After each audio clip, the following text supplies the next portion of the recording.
I've just been sent the most crazy video, so I'm going to share it with you and we're going to respond to it. It's of a Muslim preacher, and he has the audacity to lecture the Jewish people as to what Judaism teaches, particularly in relation to the land of Israel. Unsurprisingly. I mean, he's not a rabbi. He's not qualified to be making this video, and I'm going to school him. I mean, the chutzpah. It would be like me making a video on Islam and saying that Islam says that there are, I don't know, something crazy like health benefits to drinking camel urine. I mean, no one would say that. That would be crazy, right? Right? Anyway, enough of me rambling. What I'm going to do, I'm going to respond to each segment and then maybe teach him about what not only Judaism says about the subject, but Islam says about the subject. So let's get into the video. Here's 3 facts about the Jews you might not have known. This is going to be good. Fact number 1. According to Judaism, it is forbidden for the Jews to have their own state. This is so boring and so predictable. Almost every Muslim that I speak to, online or in person, comes up with this same tired line because they've watched one Nature Carter clip on YouTube. They suddenly think they're now an authority and can speak to Jews as if they are the rabbi. My friend, you are no rabbi and you are so badly mistaken. Let me quote what the Torah, the Bible, actually says. And you shall take possession of the land and settle in it, for I have assigned the land to you to possess. Assigned the land. The land of Israel has been assigned, according to the Jewish tradition, by God to the Jewish people. If we're not in the land for whatever reason, it's there for us to possess. This is precisely the position that the Ramban, one of the most famous Jewish sages of all time, explicitly states. This is what he writes. The Jews are commanded to take possession of the land in every generation. So this isn't saying in the time of Joshua that the Jews had to possess the land, or in the Messianic period the Jews had to possess the land. No, in every generation. So where's he got this from? He's got this from the Talmud. There is a rabbi who holds an opinion within the Talmud, about the Babylonian Talmud, which says that a verse in Shir HaShirim should be interpreted as meaning there were 3 oaths that were made between the Jewish people and with God. This is one interpretation, by the way. And those oaths are as follows. The Jews won't return to Israel as a wall. This is after they were kicked out of Jerusalem.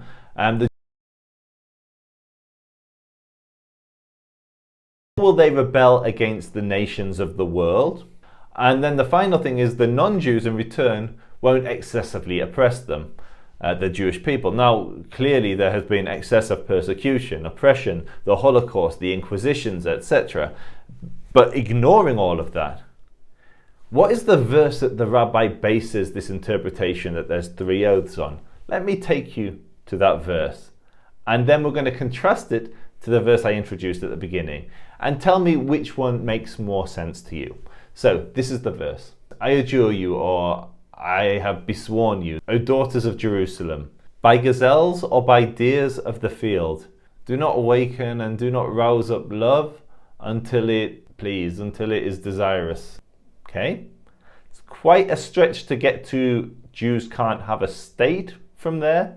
Jews shouldn't be in the land from there. Jews shouldn't take possession of the land. Now let's contrast that to the verse we were looking at before. And you shall take possession of the land and settle in it, for I have assigned the land to you to possess. I mean, it's open and shut. The Torah is clearly saying that Israel religiously belongs to the Jewish people. And it is for us to establish a state there. It's not for you to lecture the Jewish people as to what we can and can't do. And I'll give you a taste of your own medicine now. You had the audacity to lecture me about what my religion teaches, so I'm going to teach you now what the Quran says about Jews in the land of Israel. It speaks about it in multiple places. I'm going to use 2 verses from the Quran. First, I'm going to actually show you how it describes the reality of what's happened. So if I was a Muslim, I would be saying, look at this as proof. Look at the Quran, it foretells what's happened. So what it actually says is as follows. And we said after Pharaoh to the children of Israel, dwell in the land here obviously being Israel. And when there comes the promise of the hereafter, so as we approach the end days, we will bring you forth in gathering. So what it's basically saying is what's happened. The Jewish people, the majority of them will be outside of the land. And so they'll all be brought back in a gathering, which is precisely what we've seen. Now, almost half the world's Jews live in one country, Israel, as was foretold in the Torah and as the Quran affirms. And that's not all. It also says the following: O my people, so in this case the people is the children of Israel, enter the Holy Land, which Allah has assigned to you. It's using the exact same language as the Torah. The land of Israel was assigned to the Jewish people. And it says, and do not turn back and become losers. So it's saying exactly the same as what Judaism is saying. It's saying the land is there for the Jewish people. It's assigned to the Jewish people. And while we're in the land, from a religious perspective, both Islamic and Jewish, we are supposed to follow the laws of Hashem, of Allah. If we reject those laws, then we can become losers and we can lose the land. It doesn't mean it's no longer assigned to us. It means that generation was punished. And as we saw with the Ramban, there's a commandment in every generation for the Jews to return and take possession of our land. Now, obviously, this is a religious argument. If you're secular, these are not the arguments I'd be using against you. But my brother, the Muslim preacher, he is a religious man, and he had the audacity to try and teach me about my faith. So I returned the favor in kind and taught him a little bit about Islam. Let's continue. Fact number 2.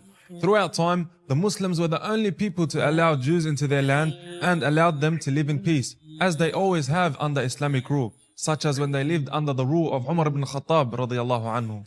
My man has literally just destroyed his own argument without even realizing it, and I'll explain how in a minute.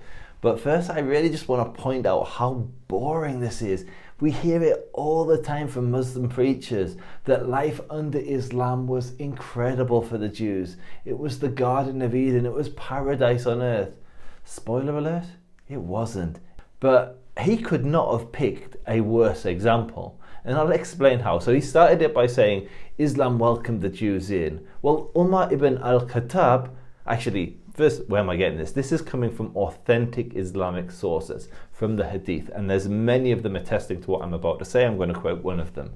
Ibn Umar narrated, Umar ibn al-Khattab expelled all the Jews and Christians from the land of Hijaz. Where is the land of Hijaz? Arabia. So Umar, his shining example of coexistence and tolerance of the Jews, expelled all the Jews from Arabia. He ethnically cleansed them without batting an eyelid. And this is meant to be the hero, the peacemaker, the guy who's for coexistence. And to this day, Jews are not allowed to enter the cities of Mecca or Medina. This ban is in place to today. You go to Saudi Arabia, there are roads that Jews cannot drive on. Muslim-only roads. Yeah. Fact number 3. The people of Bani Israel refused to enter Baytul Maqdis, the area surrounding Masjid al-Aqsa, with the Prophet Musa alayhi salam, even though they were promised victory by Allah. On this one, he's so nearly right. And then, like always, he drops the ball and gets it wrong. And so, how's he almost right? Well, to this day, Jews, religious Jews like myself, if we are able to ascend to Harbai at the Temple Mount, there's areas that we will not walk, and that's because that's where the Beit HaMikdash, which is what the Arabic is copying, Beit al-Maqdis, Beit HaMikdash, the Holy Temple, it's where it stood.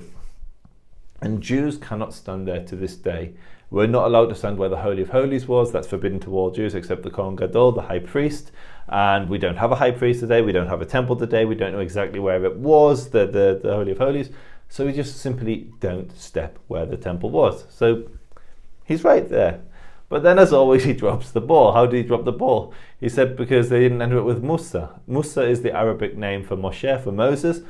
But anyone who's opened the Torah, anyone who's read the Bible, knows that Musa, sallallahu alaihi wasallam, Moses, didn't enter the Holy Land. He certainly didn't ascend onto Har HaBayit. And so he's so close. And this is the thing.